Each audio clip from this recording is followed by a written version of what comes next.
Hey, what's going on, guys? Hey, what's going on, guys? Hey, what's going on, guys? Welcome. This is my first little live, so we're just doing a little experiment, and I'm gonna take you guys along for the adventure, and I'm gonna buy some guns while we're chit-chatting it up.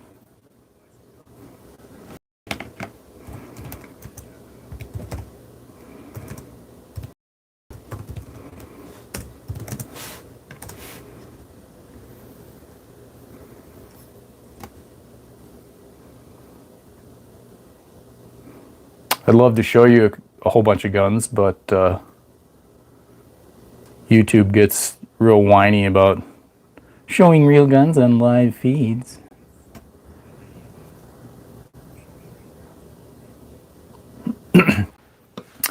Right now, because stock of them throughout the drying up, we're going to buy a CZ P09C Nocturne, one of the new 9mm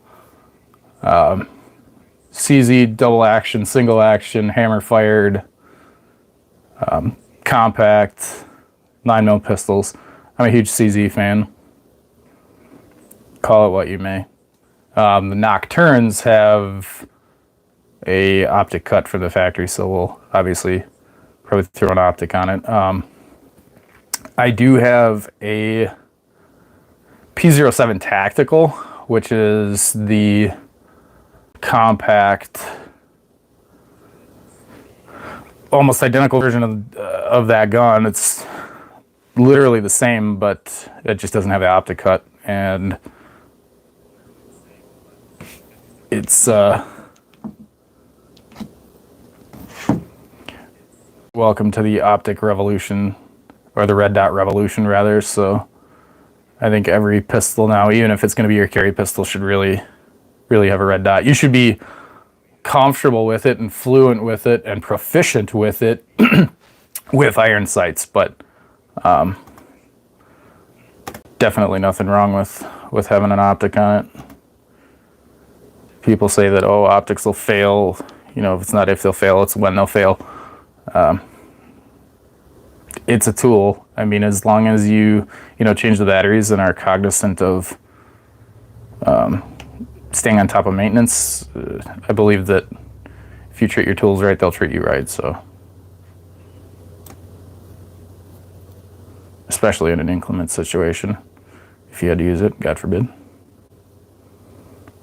Which is never something you should do. You should always be a thinker over a shooter, but granted, there are situations where shit happens. I was in Minneapolis once and had a dude pull a knife on me on the street in the middle of the night. And, God forbid, you got to do what you got to do. Thankfully, I never, ever had to draw my weapon. We were able to discuss and negotiate and say, no, you can go pound sand and go somewhere.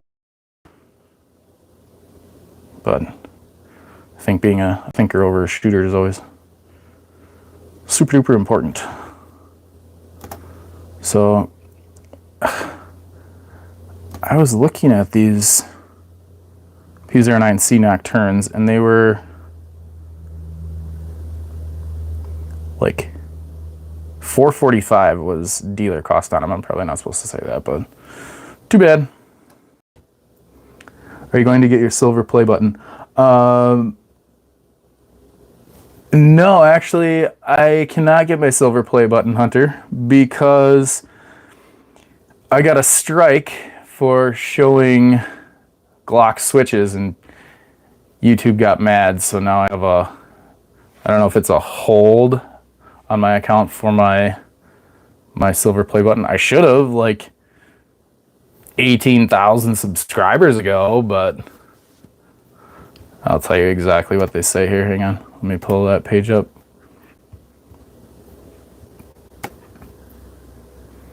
I don't really care. I just do this because I enjoy firearms, and I want to document the extreme rare firearms that we get to play with and come across, and share them with you guys. So I really don't do it for the clout of the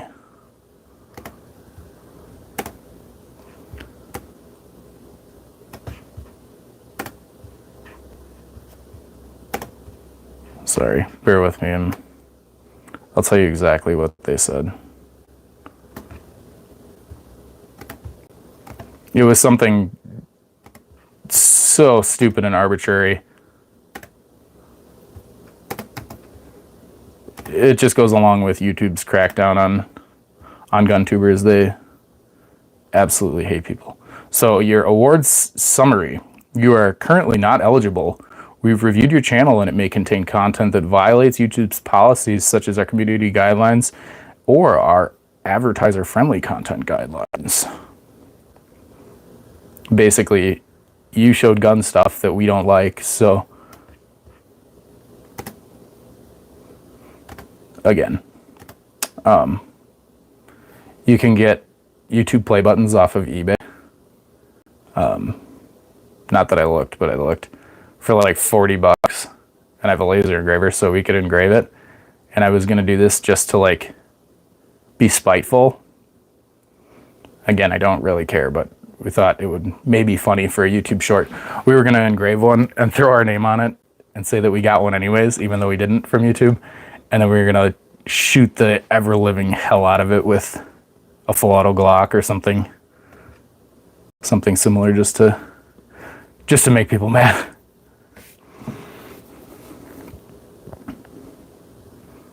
Yeah, can't even show airsoft without a strike. No kidding. So I don't know if you can see, but up sitting on top of this one vault that I have here, right there is a airsoft Uzi, a full-size Uzi, and we were gonna do a stupid little intro video with like playing with the airsoft gun, and then we're gonna bring our real photo Uzi in and, you know, say something stupid. But even showing the airsoft Uzi, because we cut the orange tip of it off, YouTube cut our shit and was all, oh no, you modified a weapon or something and it looks real. I don't remember I got a whole email about it, and the short that I did post got pulled down right away. It was quite annoying, but again, whatever. We're just here because we want to share this passion with you guys. Do you have any tips on starting a gun channel? Because me seeing you and other channels grow 100K plus gives me hope, because having a gun channel has been a dream of mine forever. One thing I would say is don't wait. Do it sooner than later. Again, my channel's not very big. We've only been around for less than a year, but I think due to the interesting full auto stuff that we have access to because we have multiple SOTs, I think really is one reason that we've grown so quickly. I mean, we're not Grand Thumb or anybody, you know, Polner Tactical or anybody like that, but don't be hesitant. One thing that I was advised by somebody who does a lot of YouTube stuff is make 100 videos, whether they're shorts or long form videos, and every video that you do out of those 100, do something better, whether it's edit your intro or get more comfortable on camera, because nobody's comfortable on camera. I mean, you got to talk to a whole bunch of people. It's like standing up and giving a speech in front of people. They're just not in the room. Get more comfortable being on camera. Get more comfortable being in front of people, and just change something for every, one of those 100 videos. And I think that's a very good start to having a successful gun tube channel. Another thing I think is variety. I've tried to have as much variety of different firearms as we can, but granted, obviously, finance is a limiting factor. I'd love to go out and have all the licensures to do it. I'd love to go out and buy like several M134As and millions and millions of rounds of ammunition and throw it in the back of a Toyota pickup, but granted, M134As are, I haven't even looked at the prices of those recently. Let's just take a look-see and see, because I am curious.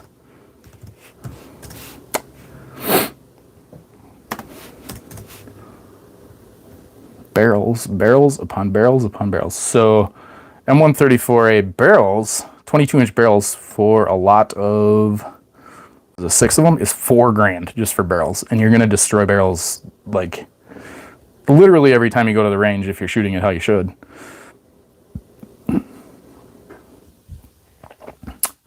I don't even see any full complete M134s for sale. The Dillon Defense M134 feeder D-linkers are $15,500 just for the D-linker and the drive motor. I actually have a friend that works at Dillon at their manufacturing plant out in Arizona. He sends me some pretty badass Snapchats all the time of like one of their technical, whatever you call it, Polaris razors that's flat deck earth that they take out in the desert and screw around and play with guns on. And it has like 4 M134s on it. Why?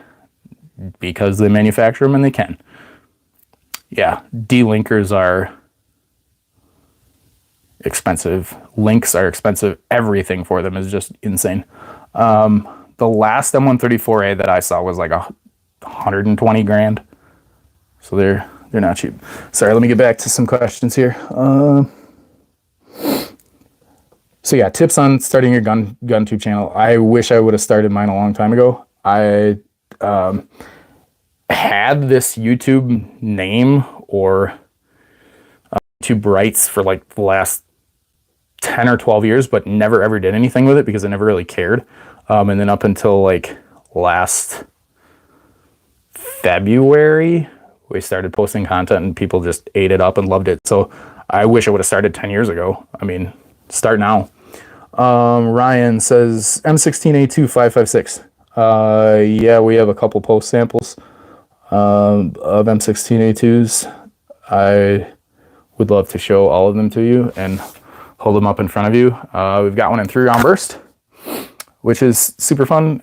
Some people arguably don't think the 3-round burst is very practical, but I think it's super fun. I'd love to show them to you, but YouTube, again, freaks out about that and will pull our shit down. They're pretty common, pretty run-of-the-mill. Yeah, if you want to shoot one, feel free to shoot me a message. You're welcome to stop by anytime and take one for a rip. You just got to feed it ammunition. My airsoft still has orange tips. Yeah, Hunter, I feel you, bro.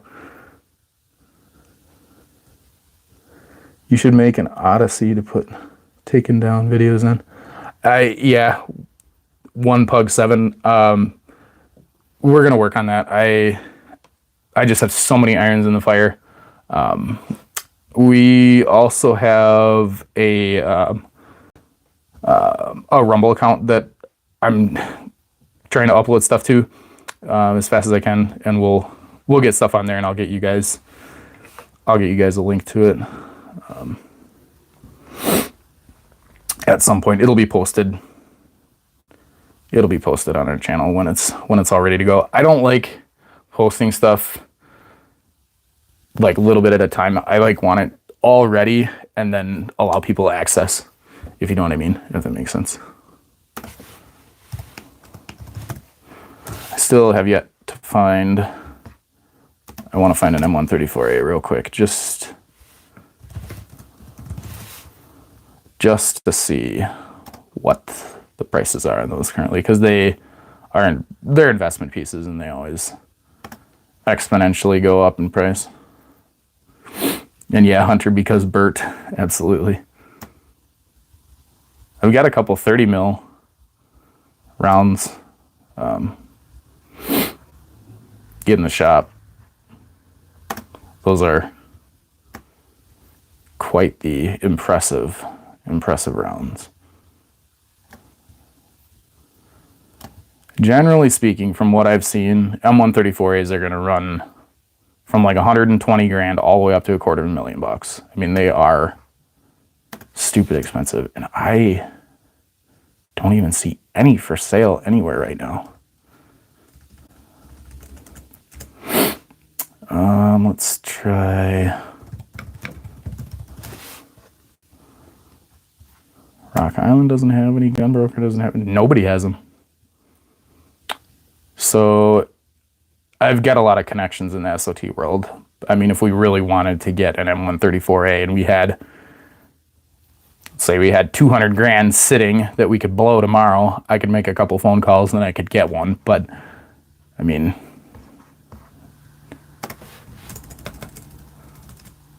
like a lot of dealers will list them online.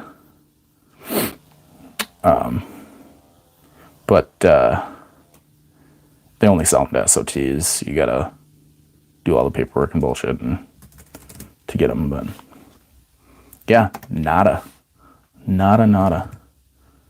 There was one listed on Gunbroker, but it is gone because I usually pay attention to those things.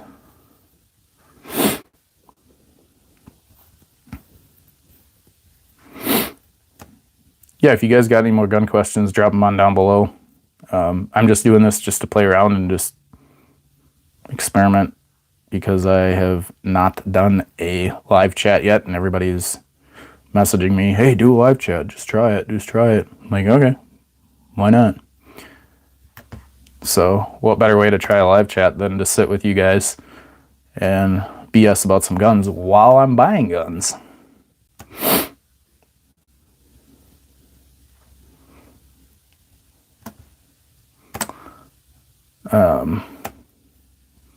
And if you're in the market to buy firearms right now, well, depending on current events in the next 3 weeks, at least in the United States, because I have several people that are outside of the United States, I would buy your firearms now. As with any election cycle, there's always a panic, and supply and demand catches up eventually, but it takes a year or two for those prices to back down.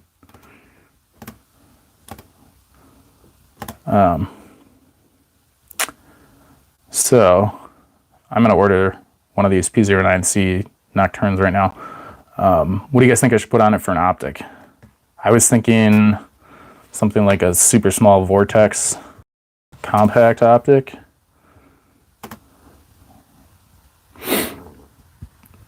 Either like 3 or 5 MOA, but I don't know. I'm open to options. I'm going to use it as my everyday carry gun. I have my CZ 75 PCR on me right now, which is one of my favorites, but I think I'm gonna rotate out and try the Nocturne for a while. I think it's a little bit wider than the PCR, which is something that drives me nuts. I hate wide guns. I do not like them.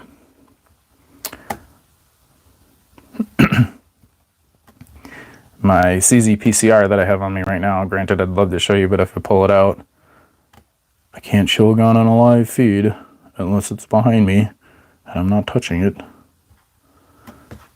With LOK lock grips on it, it's a lot skinnier than they are from the factory. Alright, sorry guys, I'll get back to a couple questions. How do you feel about the super safety after your video? I have a lot of thoughts about the super safety. Do I think it ever should have even been questioned as a potential issue? Hell no.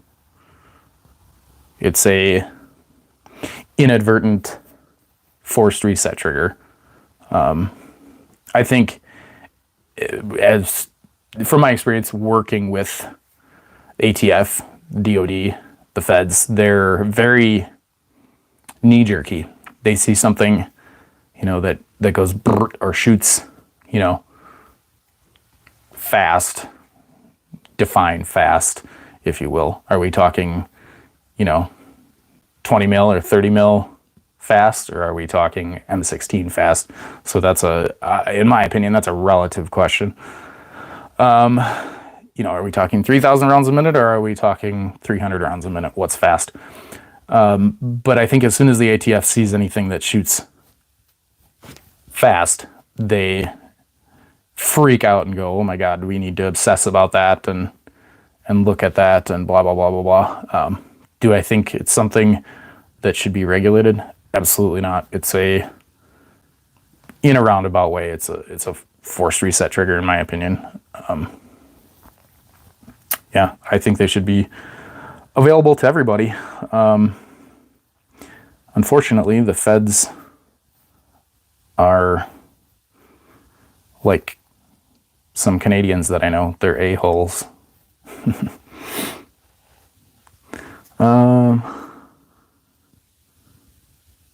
What is the most anti-Semitic experience you had while at the grocery store? I don't think I've ever had an anti-Semitic experience that I can think of while at the grocery store recently.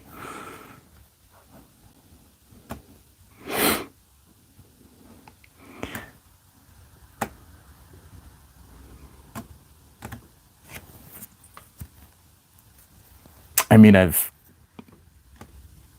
had anti-Semitic experiences, but in life, but I don't think I've ever experienced one at the grocery store. I don't know.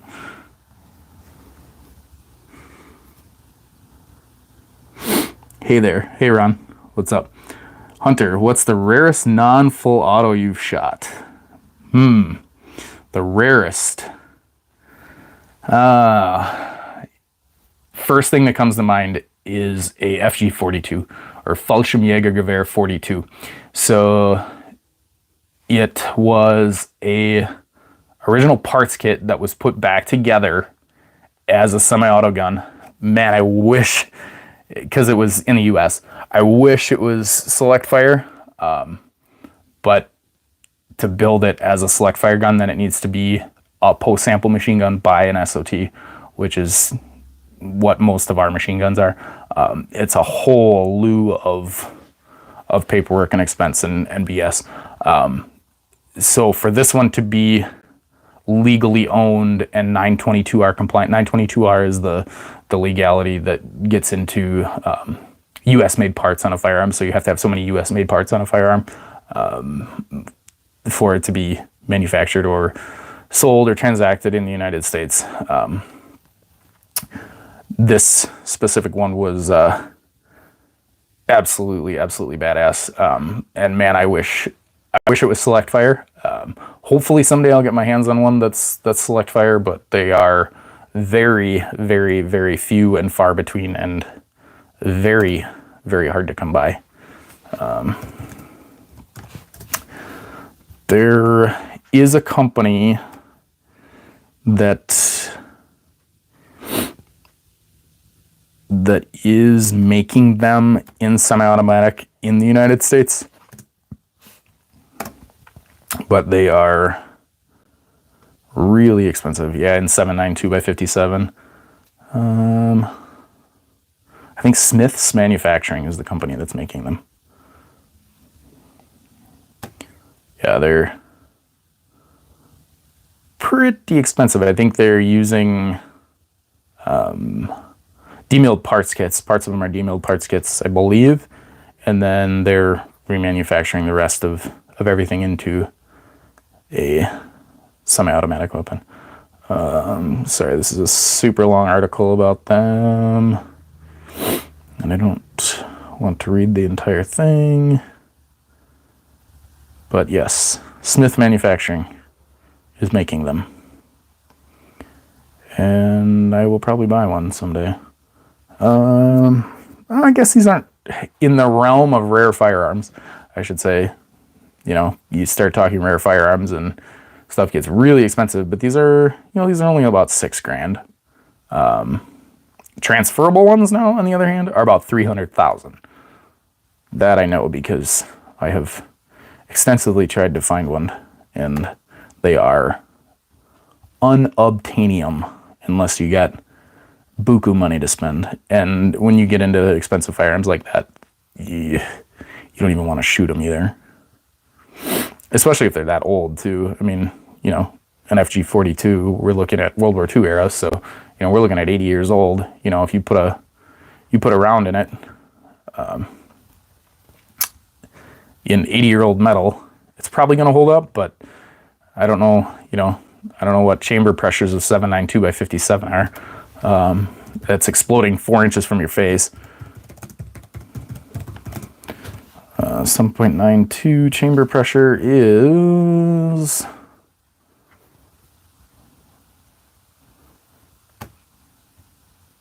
40,000 PS. No, excuse me. 56.5. So almost 57,000 PSI. Going off 4 inches from your face in 80-year-old metal. I like the way my face is configured, so that's always a huge potential. So a lot of the guys or companies or LLCs that own those firearms never shoot them. They clean them, put them in a glass case, and it's a discussion piece. I mean,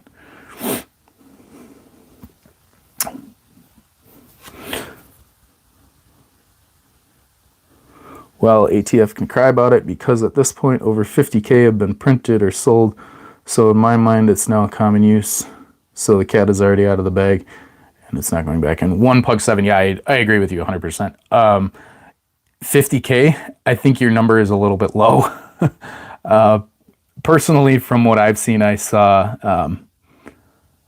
an individual who had a box probably about this big, probably about 6-7 inches deep, full of super safeties.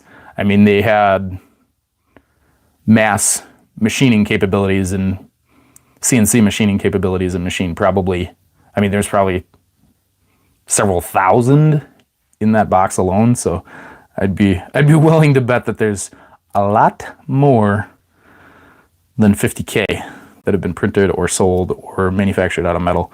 A lot of people are making them out of metal right now. The first ones were polymer, and they don't hold up at all. They'll work for maybe a mag and a half, but no, you gotta make them out of metal. Anything that shoots fast, again, that term is relative. I like to explain to people, a firearm is like a 3.5 horse Briggs & Stratton. Okay, a semi-automatic firearm is like a Briggs & Stratton running at its normal operating RPM of whatever, 3,000 or 3,500 RPMs. Okay, it's going to run all day long. As long as you change the oil, it'll run forever.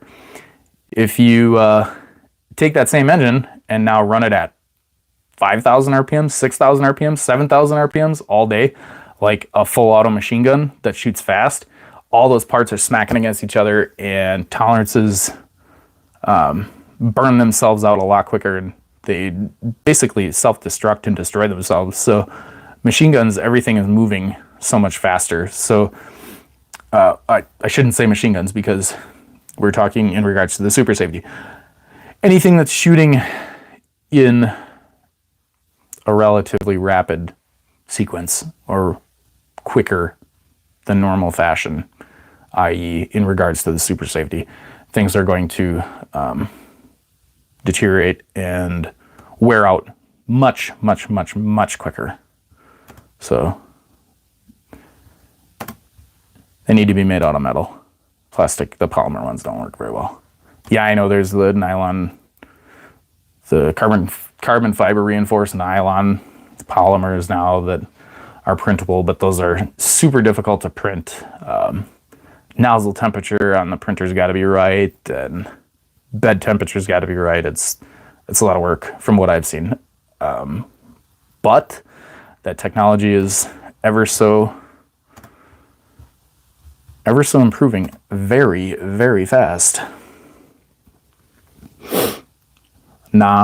Fort Cox Come on, man. I love my Fort Knox. No, I do not want to become a Scott from Kentucky ballistics hunter. No, no, no, no, no. So, on to that. Fun fact of the day, those Sabo rounds that Scott from Kentucky Ballistics was shooting. So, normal chamber pressure of 50 BMG, I believe, is around 80,000 PSI.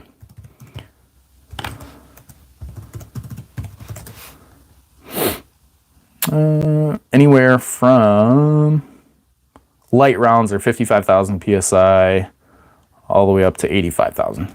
So, give or take, depending on the ammunition. Mark Serbu from Serbu Arms Company down in Florida. He's a FFL SOT manufacturer like us.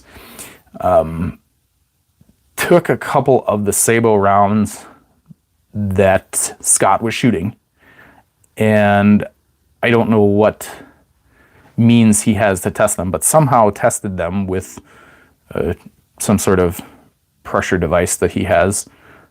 He has some pretty cool high-tech shit, so I would imagine it was fairly accurate. But he tested those rounds that Scott was shooting, the Sabo rounds, and they were chamber pressures were like 185,000 PSI.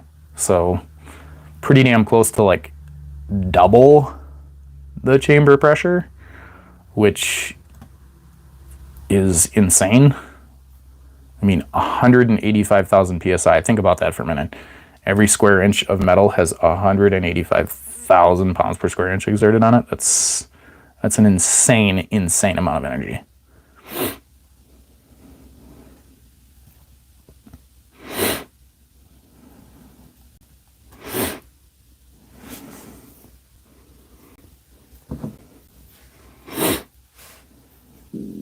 T-Rex Master, what don't you like about Fort Knox?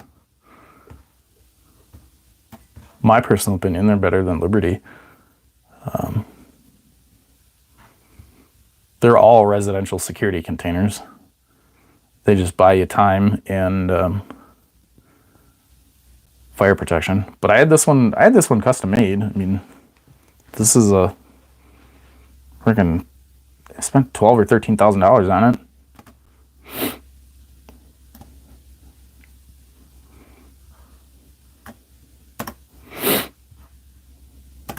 Yeah, still no M134As.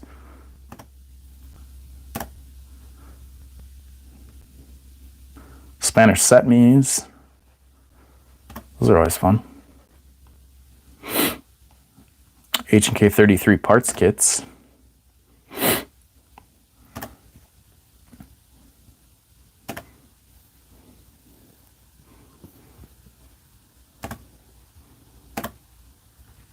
Yeah, let me know, what do you guys want to see coming up on the channel? What do you want me to do? What do you want me to shoot at?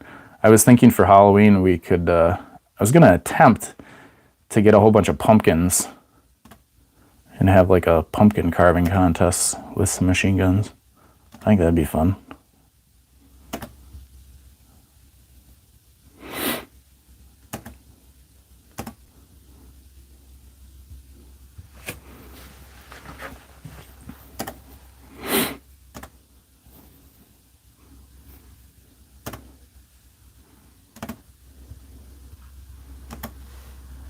I think I'm going to go on this P09 Nocturne for red dot. I think we're going to go with a Vortex.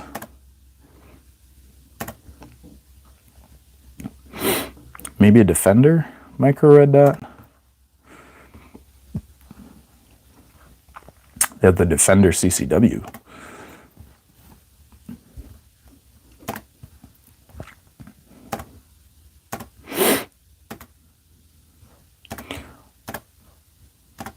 I just want to see if it's co-witnessable, which it does have a cutout, so it should be.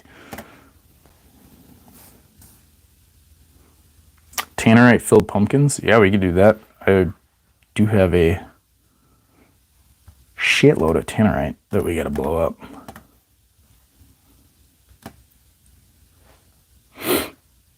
Could definitely fill some pumpkins with tannerite.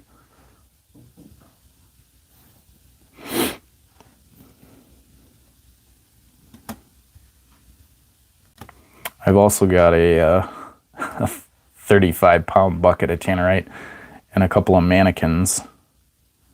One of the mannequins in a full auto Glock video that we did, that video got taken down, of course, because YouTube hated it and I can't post it again.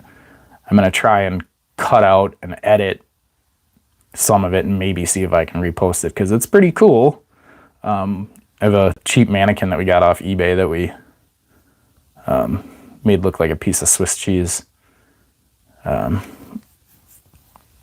were going to stand this mannequin on top of the 35 pounds of tannerite and make it disappear.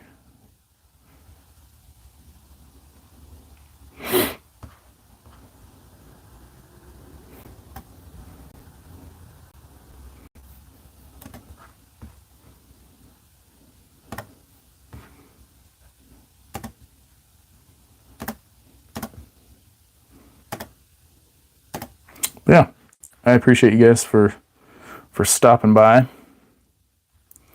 I just realized that I gotta grab my wallet with credit cards, and I am gonna order some guns right now.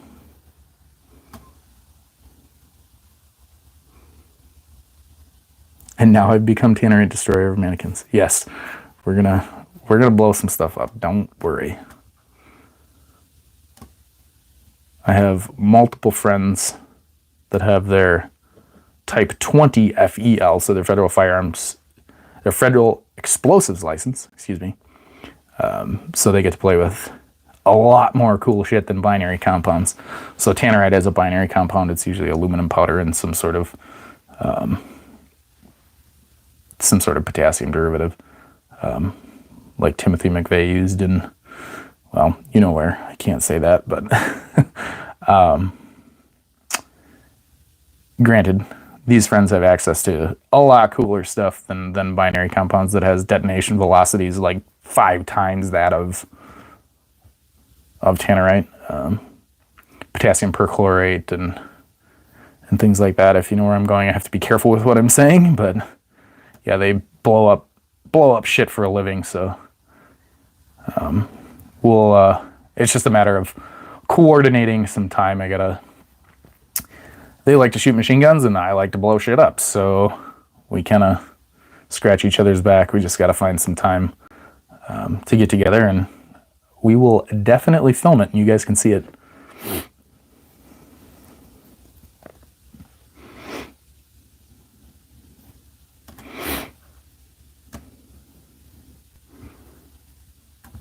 I'm formulating my list of things that I'm going to purchase this evening. I'll stay with you guys for a couple minutes yet. Answer a few more questions if you got them. But then I'm gonna let you guys go. What else are we gonna need? I wonder if they have threaded barrels out for the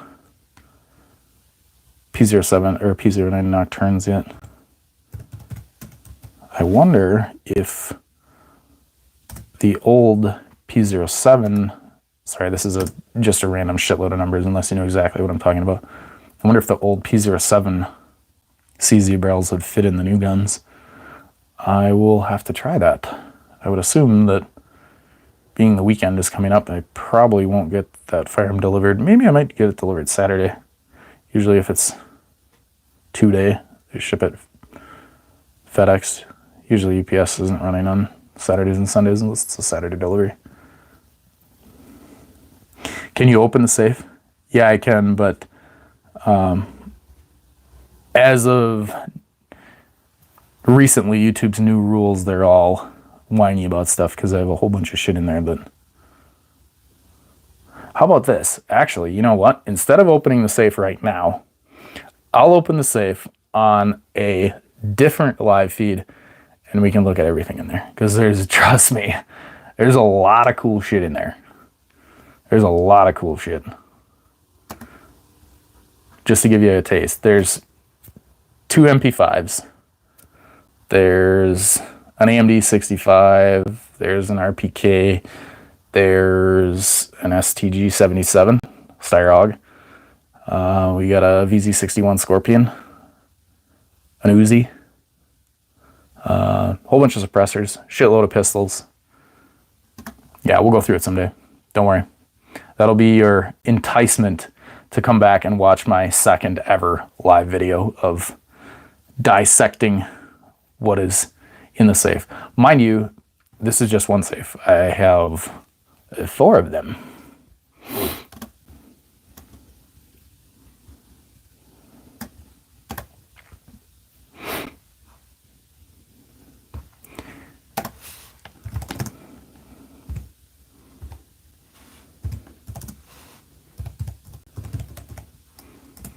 It looks, as of right now, they do not have, oh, maybe there's one guy that's got a threaded barrel on his. Because obviously we need to suppress it. I can show you suppressors too. I don't know if, I gotta read YouTube's policies on suppressor. Put my order in too, please. Yeah, Michael, I'd love to. What do you want?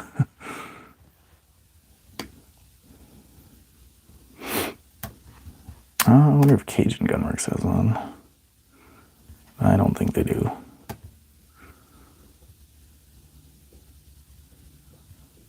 Nope, they do not. So getting a threaded barrel for a P09C Nocturne is going to be probably a challenge. We'll see what we can do, though. We will see what we can do.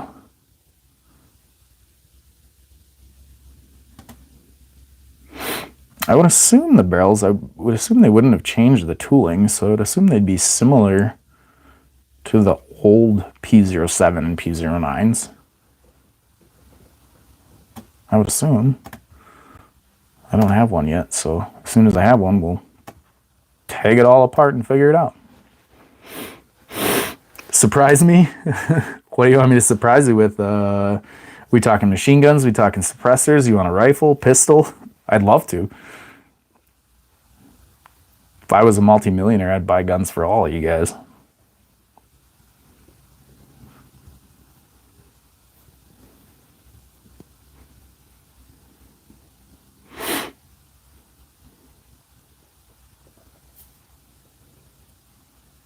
One Pug 7. I made a single gun video so far. That was the only one. Of an MP7? Dude, you're sitting on an MP7 video that you're not going to post? Even if it's a shitty video, edit it and post it. People love MP7s. Like, why would you not share that? That's amazing. Post that shit up, dude. Don't be shy. Who cares? I mean, this live stream probably looks like a 12-year-old's doing it, but who gives a shit? Just post it up. People love guns. I love guns. You guys love guns. We want to see that stuff. Yeah, even if it gets like 30 views, it takes time. Like, it's not going to be overnight you're going to get a bajillion views. And don't focus on views. Just focus on sharing content, and the views will come. If you build it, they will come.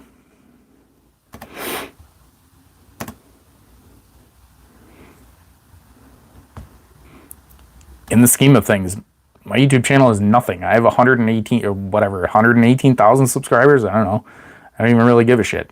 It's just sharing the cool stuff. Like that, in compared to Garand Thumb or somebody with millions and millions and millions of, subs and views.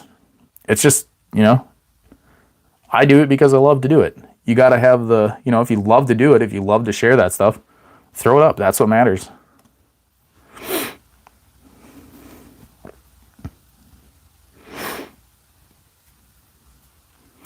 Do me a favor. Don't re-edit it one day. Re-edit it today and post it up. Do me that favor. Trust me. It'll take a while to get views, but people love MP7s. One thing that I have found that has helped me immensely is ChatGPT. Go and get a ChatGPT account. whether it's on a burner laptop or whatever that you can throw away, and type into ChatGPT, you know, title with hashtags or whatever for a video about an H&K MP7 that will get a lot of views. Type that in, and ChatGPT has a pretty amazing formula that it uses in an algorithm to generate a really cool, you know, title for a video. That's what I've done with many of my videos, and it's worked. ChatGPT is surprisingly, it's scary as hell, but it works. 300 Win Mag versus 35 pounds of Tannerite. Oh no, Hunter. 338 Lapua or 50 BMG. I think it'll be a lot more fun than 300 Win Mag. Not that there's anything wrong with 300 Win Mag. That's a spicy, spicy, spicy round. But personally, I like 338 Lapua and 50 BMG a little better. 408 Shy-Tech isn't bad, but that's just a super niche that's ridiculously expensive. You got 50 BMG, yeah, it's a badass round. It's just stupid expensive.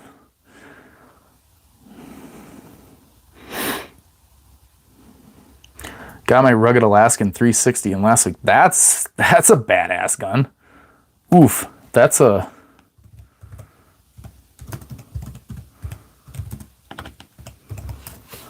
expensive.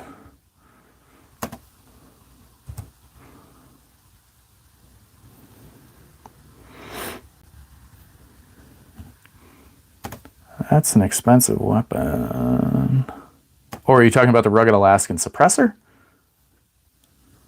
Or are you talking about a...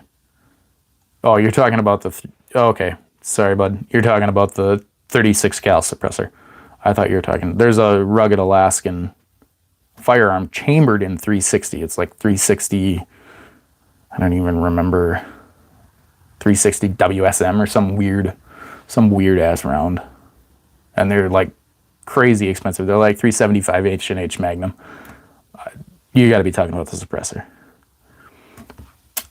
Yeah, that's not a bad choice at all. I like rugged suppressors. I'll give the shameless pitch for GSL just because I do a lot of GSL suppressor sales. And they're based right out of Michigan. Those guys are pretty awesome. Kevin, one of their sales reps, is a personal friend of mine. He's a cool dude. Hashtags doesn't matter in YouTube. I don't know. It may not, but from my research, there's people that say it does, so I don't know. I guess more research is needed to confirm.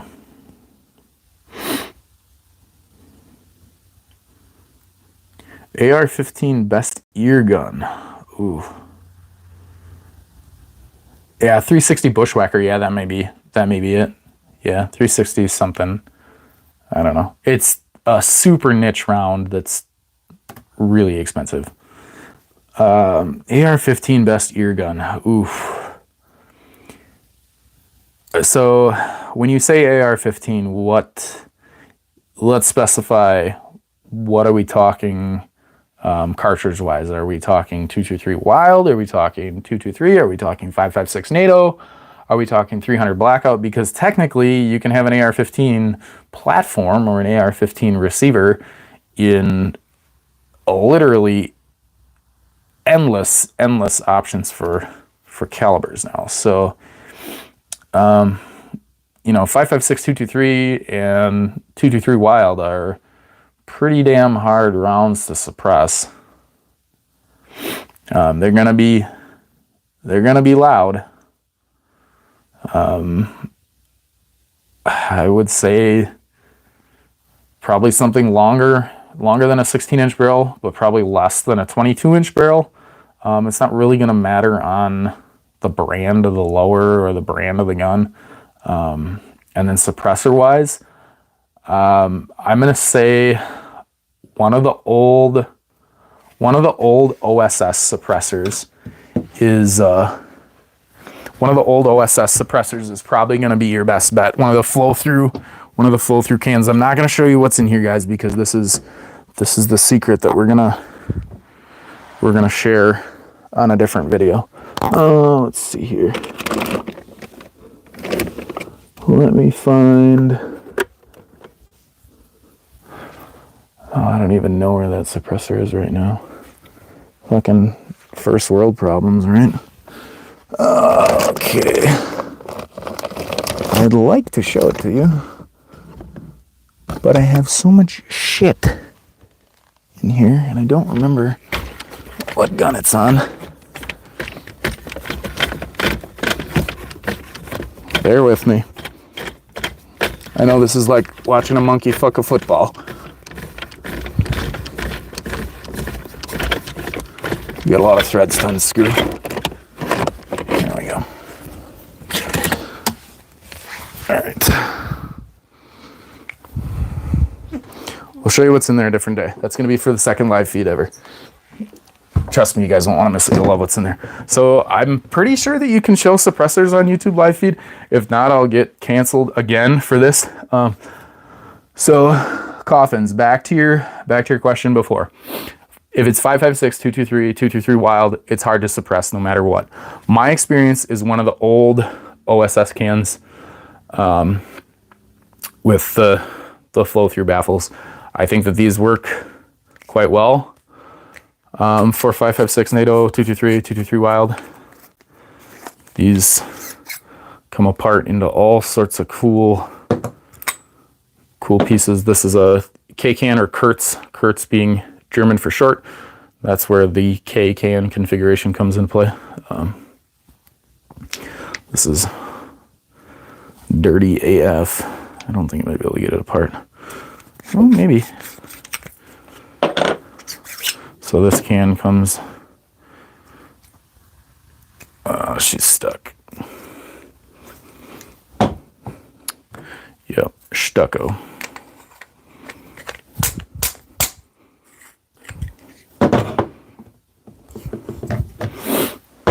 So if you're gonna try and suppress for the best ear gun, one of these cans. They have all sorts of really cool flow through baffles in them and different chambers to vent gas. The only thing is these get carbon locked really easy, and then they get your fingers all dirty and they're a pain to take apart. So you got to keep them clean. And then when you go and throw them on something full auto and rip 1,000 rounds through them, they get really friggin' dirty. But if it's 5.56, 223 or 223 wild, this would probably be, so a 16 to 22 inch barrel with a suppressor like this is going to net you the best ear or the best sound mitigation. Now if it's like 300 blackout or 7.62 by 39, then we just opened up an entirely different can of worms, and we can make 300 blackout, subsonic 300 blackout, stupid quiet, hearing safe quiet, even with a fairly short barrel.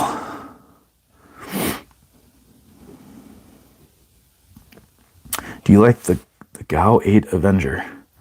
Of course.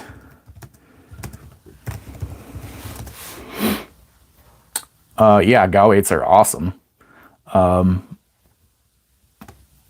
Again, they're almost unobtainable just because they're crazy expensive to run. So those fall under the whole ITAR bullshit and all the arms trade agreements. Legally, we could buy one, but to get a hold of one, they're literally unobtainium. And then 30 mic is, I want to say 30 millimeters, $100, $150 a round. So, I mean, one little is going to be, yeah, we're talking thousands and thousands of dollars in ammunition really, really fast. Yeah, I'd love a GAU 8, but could I afford one? No. Even a 410 gauge, yeah, 410 gauge is awesome. It's just expensive. Bro's gonna instantly disappear. Yeah. No, we got a walk-in vault that I'd disappear into. Also, I think the thing that made the video not do the best is that I swore a bit too much when I re-edited it. Yeah, YouTube doesn't like swearing. They just come down on everything way too hard, and gun tubers are the first ones to get their skulls bashed in. Like, I'm probably gonna get in trouble for showing you guys a suppressor on a live feed. They're probably gonna freak out. It's not a suppressor. It identifies as a long can of Monster. So we were gonna fill this with soda and we'll drink out of it. So it's not a suppressor or silencer. It's a can of soda.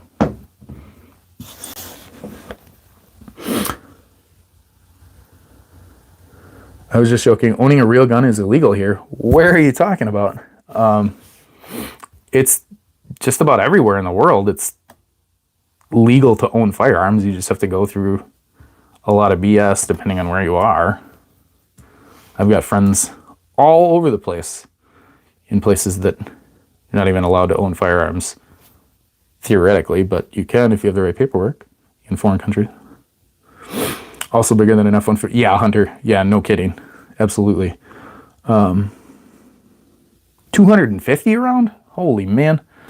I could probably get it at dealer cost. I could probably get it a lot cheaper, but it's still going to be stupid expensive.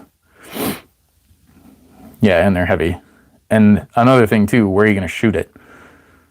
They're literally designed as like a freaking bunker buster round. So it's literally designed to shoot through like 5 feet of dirt. So you can't just take that to the range and, you know, expect to rip off a couple rounds. Explosive Red Bull. Yeah, no kidding. Really, yeah. Red Bull cans with so much carbon on them. Ooh. Except this Red Bull doesn't give you wings, it gives you the stings. Not only to your ears, but...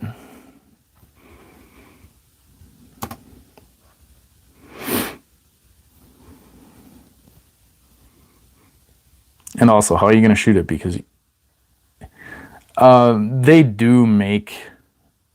I've seen them mounted on like ships, but that's on like an enormous tripod, literally the size of an F-150, like you said. Gives you wings on your way to heaven. Yeah, yeah, right. No kidding. I hope not. I'm not condoning anything like that. That's not a good idea.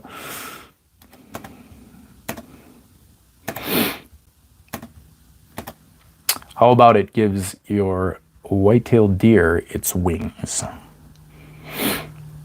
when you are in the process of making venison?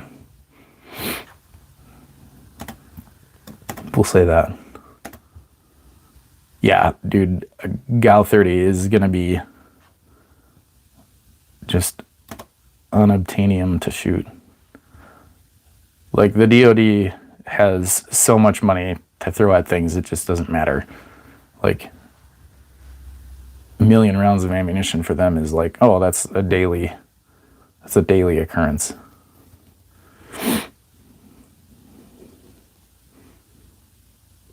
Yeah, I gotta go to bed soon too, dude.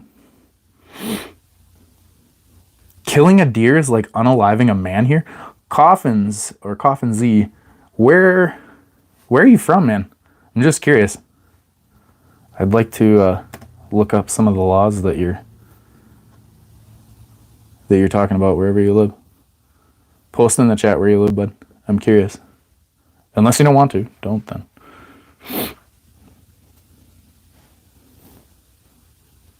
It's 9 a.m. here.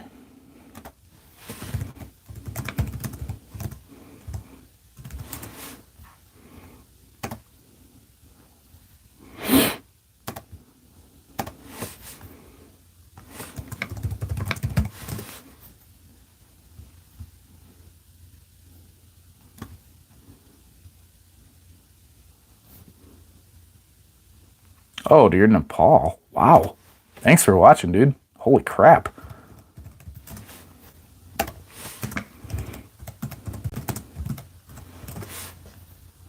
Yeah, thanks again, guys, for watching while I buy firearms. You cannot legally buy a gun in Nepal for 2 reasons. There are no gun shops, and people have never required it in their daily lives to receive a gun license. Okay, so in regards to Nepal, from what I'm reading, it is not necessarily illegal to own a gun.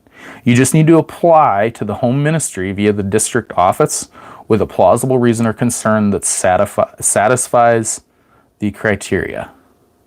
So whatever that criteria is, I am not familiar with Nepalese firearms laws. I apologize.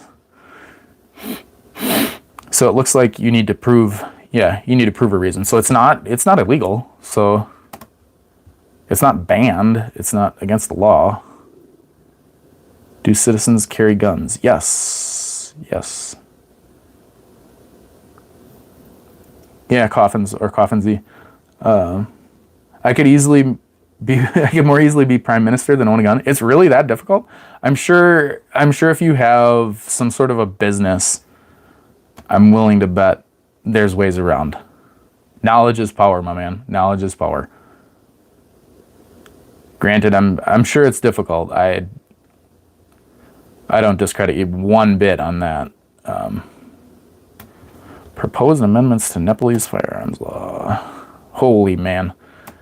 Yeah, this is super duper duper long. But from what I'm reading, it's not illegal.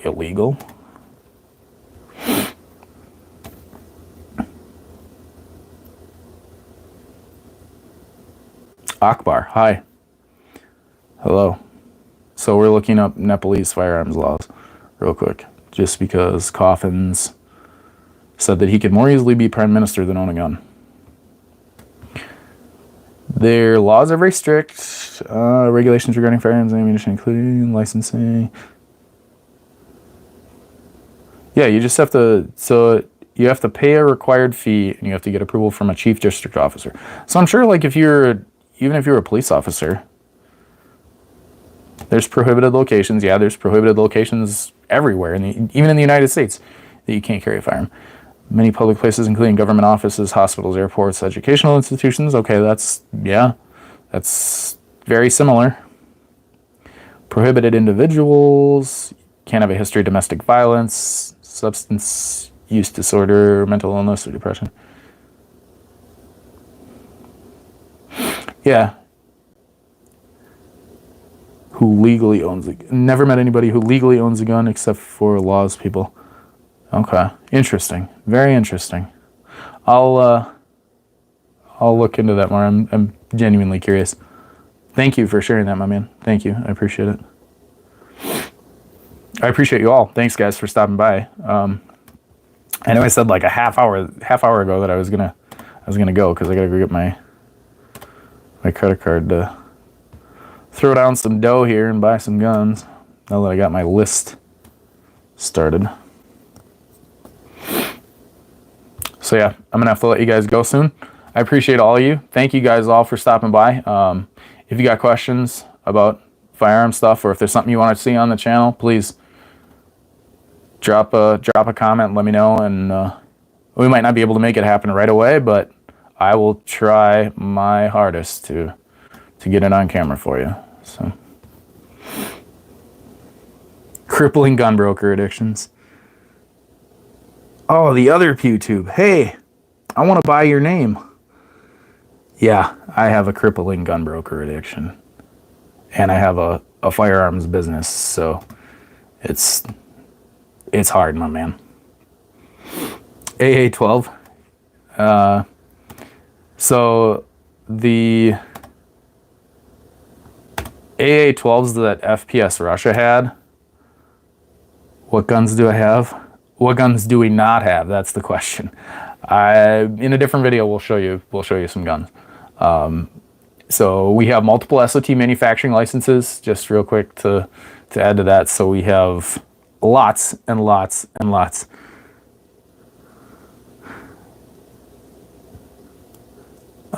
LMFAO heard. I'm just here on YouTube for the LOLs. Hey, if you ever want to sell your name, my man, let me know because I want to buy it. Cash money. God bless y'all. Good night. Thanks, my dude. Catapult was the closest thing I heard. What about like a trebuchet? You could build a trebuchet and launch things over a fence in your neighbor's yard. Back to your AA12 1.7 question. The AA12s that you see generally in a video, there's so few. They're generally the same ones that just get passed from dealer to dealer. So they'll just transact them from dealer to dealer because they're so rare. I know the ones FPS Russia had for a while, those were demo guns that just got passed around, and somebody put like stickers or a vinyl wrap, or they water dipped them. They dipped them to make them a different color, because I know his were flat dark earth or like camo or something. I know you don't have a car 98. Not right now. We did. I transacted one for a customer a while ago. Catapult. Yeah.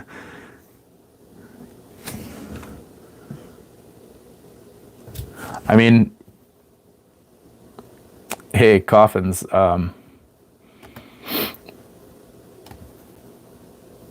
mine can be a dangerous thing. I mean, you can build a 12 gauge shotgun out of a couple pieces of pipe and a nail. So, you know, if you know how, it's not that hard to make a firearm.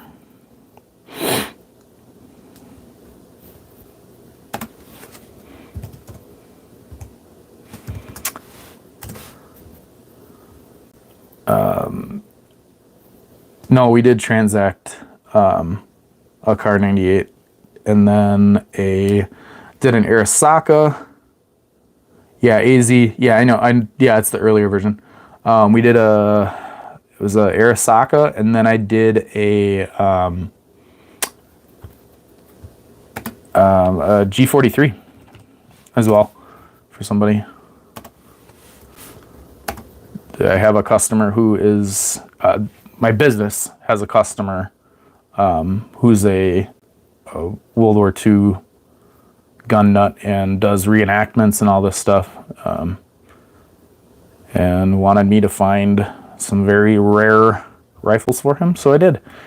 They were expensive.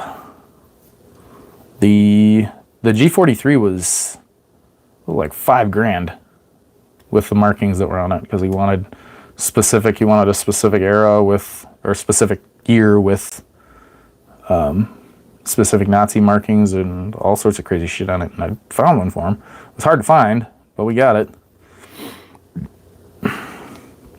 Are FRTs still illegal? No, they are not illegal. There was I don't know if it was, excuse me, if it was a district court ruling or if it was a Supreme Court ruling. But it got shot down, and yeah, a U.S. judge blocked it. So they are not illegal. In the end of July, U.S. District Judge Reed O'Connor in Fort Worth, Texas, on Tuesday ruled that the ATF has gone beyond its legal authority in 2021 to classify the force reset trigger as a machine gun. He granted judgment without trial. So yes, they, per the Supreme Court in the United States, FRTs are not illegal. Yeah, and they never were. 1.7, I agree with you. The ATF is a federal agency. It's not a lawmaking body, so they don't have the power to make laws. They think they do, and trust me, had many meetings with ATF agents, and as individuals, they're nice people. As individuals, let me caveat that, but as ATF agents, I got to be careful what I say because my IOIs, my ATF agents that I answer to for my licensure, watch my channel, and they are wonderful people, but there are some people at ATF who are not wonderful people, and they think that because they swore an oath, they now have powers that are outside of the law, which is not right. The ATF has changed so much. Yeah, welcome to the ATF. They change daily. Or at least try to, yeah. Tannerite dummy deals with those bad guys. No comment, my man, no comment, sorry.